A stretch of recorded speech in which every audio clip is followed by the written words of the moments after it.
Hello and welcome back to Virtual Giuliani. In this short video, we're going to talk all about the strategic bombing campaign of Germany during World War II, especially in 1944 when it really heats up. So, obviously, after the fall of France, like we talked about, Britain had stood alone. In 1940, the French fall. The United States still hadn't joined the war, and so Britain stood alone. They were driven from the continent after Dunkirk, and there weren't a whole lot of options for how the British could fight back and resist Germany. So you start to see, especially after the Battle of Britain, when the Britain has to defend itself from a similar German aerial assault, you start to see the Allies making an effort to bomb different targets in Germany and in German held areas. At that point, that's really all they could do, in fact. And you see this throughout the war, especially as we get in towards the end, 1944, 1945, this idea of strategic bombing. So what exactly is strategic bombing? Well, strategic bombing is when you are using aircraft to attack your enemy, and you're using those aircraft to bomb anything that the enemy could use to make war. So you're bombing factories, you're bombing railroads, you're bombing airfields, you're bombing ports and docks. You are also sometimes bombing cities. And of course, this concept of total war, where the population is also subjected to this type of warfare. The thinking being that you can demoralize the population into quitting or wanting to give up. You saw Hitler try to do this during the Battle of Britain. He thought if he bombed the city of London, just sort of bombed it, the people there wouldn't want to live like that, and then they would ask their government to quit and not fight any longer. So part of strategic bombing deals with that as well, trying to demoralize the population. And you see throughout the course of the war, the Allies imposing more and more strategic bombing on Germany, and by the end, more or less just obliterating places. So long story short, the British start. This is a British strategic bomber here. It is called a Lancaster. The Lancaster is a pretty good bomber. It's pretty sturdy. Carries a pretty decent bomb load. And the British attempted to attack different German targets in 1941, 1942, and in 1943, 44 with some success. The problem the British ran into was that the German air defense was pretty good.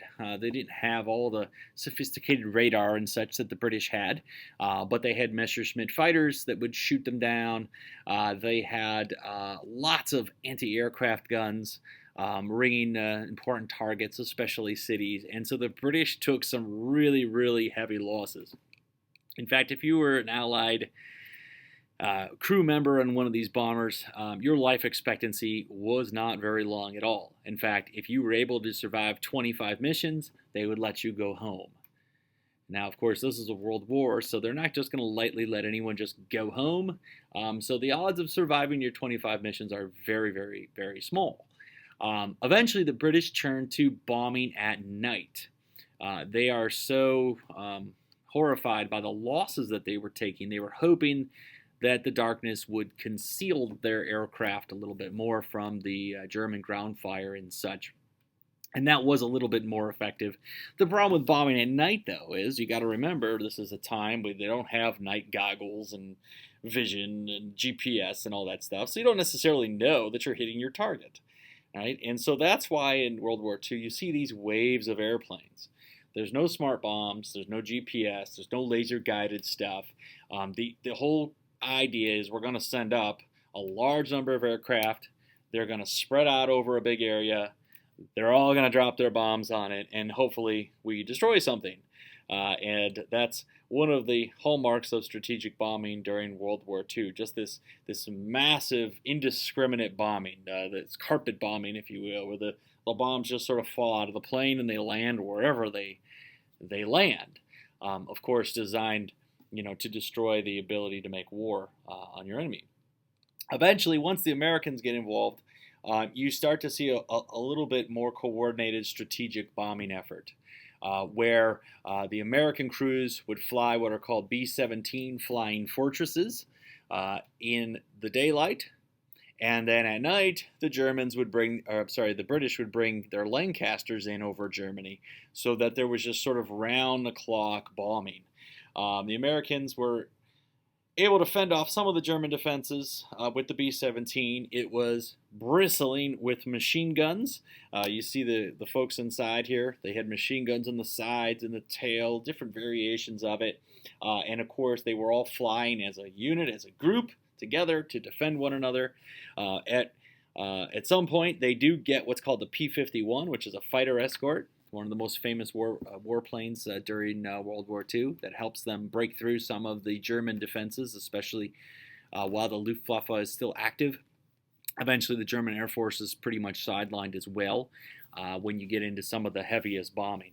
But this goes on day after day, night after night. The Americans would bomb during the daylight, and then a couple hours would pass, and then the British would come in and bomb Germany in the evening hours. And as the Germans are pushed further and further back into Germany, as their Luftwaffe is destroyed, and makes it more challenging for them to attack the Allied bombers, the Allied bombing gets more and more and more punishing on them. The city of Dresden, a German city, one of the most famous examples where the Allies just literally destroy and level this city, killing hundreds of thousands of people within a couple of hours with regular bombs. That being said, it's no picnic like we mentioned. If you read the little primary source in the assignment, it talks all about life as an aircrew. You have unpressurized cabins. You have very cold temperatures. You'll see the airmen, they're always wearing leather jackets and gloves and things like that. That's because there's no heat inside the airplane. There's no pressure inside the airplane like we would have in a modern day aircraft. You also have, of course, German fighters attacking you. You have ground fire. And in order for these planes to drop their bombs effectively, they would have to maintain an altitude. They would have to fly straight for a long period of time. And so lots of these guys got shot down, killed as well. The most famous B-17 crew was a crew known as the Memphis Belle. They miraculously survived 25 missions, and then they were sent home to sell war bonds and other things that's there. So, yeah, strategic bombing of Germany does work. Eventually, a lot of the German factories are destroyed. Their missile sites are destroyed. A lot of their logistical stuff, rail lines, trains, trucks, things like that are destroyed. And the strategic bombing of Germany plays a pretty big role in the final defeat of the Third Reich. So I hope you enjoyed this video, and we'll see you again next time here at Virtual